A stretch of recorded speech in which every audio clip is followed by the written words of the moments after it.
السلام علیکم۔ آج بدھ ہے، ستمبر کی 4 تاریخ۔ پاکستان میں اس وقت شام کے 7، بھارت میں 7:30، اور یہاں ہمارے اسٹوڈیوز کی گھڑیوں میں صبح کے 10 بج رہے ہیں۔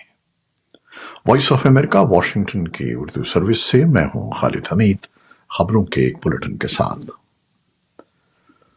امریکہ نے کہا ہے کہ وہ دہشت گردی کے خلاف جنگ میں پاکستان کے ساتھ ہے۔ محکمہ خارجہ نے کہا کہ علاقائی سلامتی کو لاحق خطرات سے نمٹنے میں امریکہ اور پاکستان کا مشترکہ مفاد ہے، اور ہم دہشت گردی کے خلاف جنگ میں پاکستان کے ساتھ شانہ بشانہ کھڑے رہیں گے۔ پاکستان نے اقتصادی اور سیکیورٹی چیلنجز سے نمٹنے کے لیے امریکہ سے مدد مانگی ہے۔ بتایا جاتا ہے کہ امریکی سفیر ڈونلڈ بلوم اور نائب وزیر اعظم اور وزیر خارجہ اسحاق ڈار کے درمیان ہونے والی ملاقات میں یہ درخواست کی گئی ہے۔ پاکستان کی فوج نے ایک ایسے وقت میں دہشت گردی سے نمٹنے کے عزم کا اظہار کیا ہے جب بلوچستان اور خیبر پختونخوا میں پرتشدد واقعات میں اضافہ ہو رہا ہے۔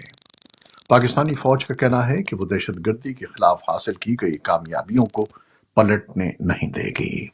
دوسری جانب سینئر سیاسی رہنما JUI فے کے سربراہ مولانا فضل الرحمان نے بدھ کے روز پارلیمنٹ پر زور دیا کہ وہ بلوچستان اور خیبر پختونخوا کے لوگوں کے ساتھ بات چیت کرے تاکہ ان کے سیکیورٹی خدشات کو دور کیا جا سکے۔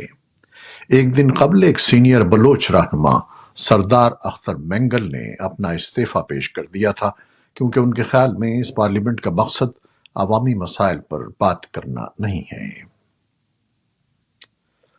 بھارتی سپریم کورٹ کی جانب سے مبینہ بلڈوزر جسٹس کے خلاف ریمارکس پر حزب اختلاف کی جماعتوں اور انسانی حقوق کے کارکنوں کی جانب سے خیر مقدم کیا جا رہا ہے، اور اسے امید کی کرن کے طور پر دیکھا جا رہا ہے۔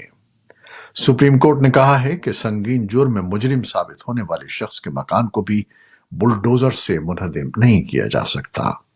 تاہم غیر قانونی تعمیرات گرائی جا سکتی ہیں، لیکن اس کے لیے ضابطوں کی پابندی کرنا ہوگی۔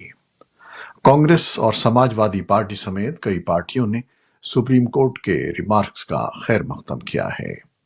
اس بارے میں حکومت و انتظامیہ کا موقف یہ ہے کہ انہدامی کارروائیاں کارپوریشن کی جانب سے کی جاتی ہیں۔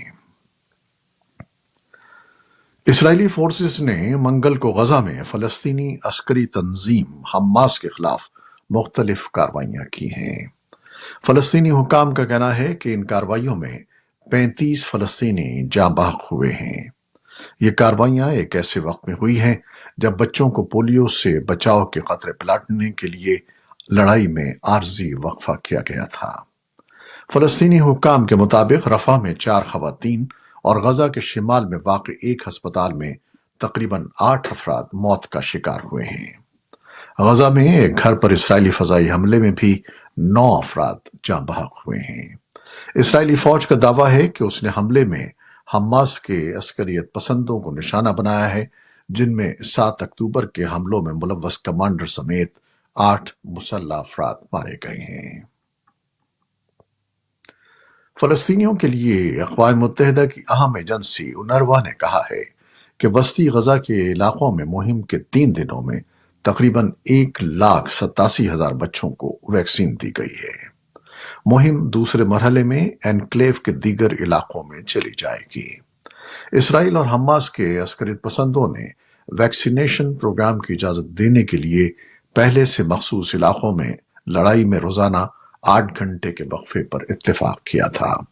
کسی خلاف ورزی کی اطلاع نہیں ملی ہے۔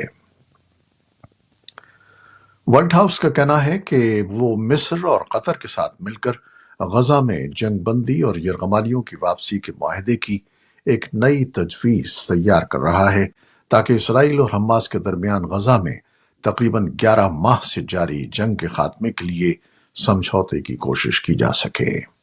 وائٹ ہاؤس کے قومی سلامتی کے ترجمان جان کربی نے کہا کہ حماس کی طرف سے ایک امریکی شہری سمیت 6 یرغمالیوں کی ہلاکت مذاکرات میں عجلت کا تقاضا کرتی ہے۔ ان کے بقول ہم ایک تجویز پر کام کر رہے ہیں جو باقی یرغمالیوں کی رہائی کو یقینی بنائے گی، اور اس میں غزہ کے لوگوں کے لیے بڑے پیمانے پر ریلیف بھی شامل ہوگا۔